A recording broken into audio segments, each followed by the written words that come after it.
ង់បានពុំងារមករួមប្រានលោកតាខ្ញុំដាំថាបានអ្នកឯណាដងប្រស្នាបានលោកតាខ្ញុំដាំថាបានអ្នកឯណាដងប្រស្នាបាននោះតែ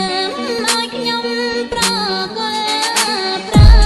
បងអាចនឹងបានសួរមកចំអូនអើយ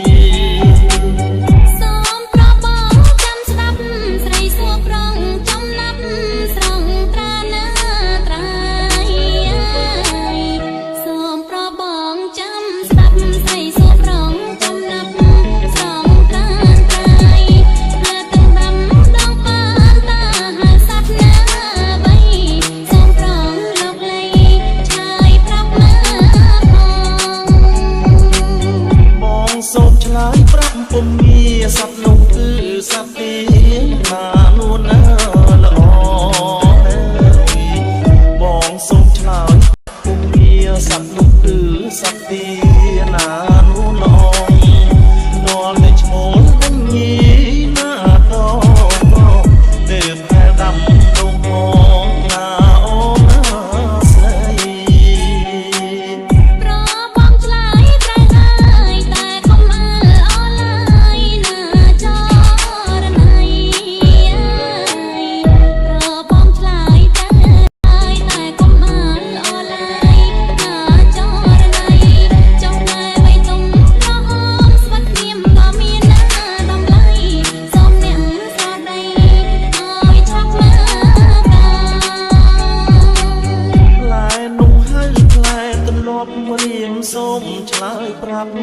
កែវកននេះថាអើយផ្លែនោះហើយផ្លែទន្លាប់រៀមសូមឆ្លើយប្រាប់កែវកននេះថាផ្លែវាទុំក្រហមដូចពណ៌ជីវ៉ាកំពុងពេញស្នេហាមកក្រកខ្ញុំដូច្នេះខ្ញុំសួរទៅទៀតសូមប្រងនាងឆ្លៀតឆ្លើយឲ្យសមដូច្នេះខ្ញុំសួរទៅទៀតសូមប្រងនាងឆ្លៀតឆ្លើយឲ្យសមឆ្លើយបីដងកំតែមួយឆ្លើយប្រាប់មកខ្ញុំឆ្លើយប្រាប់ឲ្យសមខ្ញុំតែងផ្ដាំ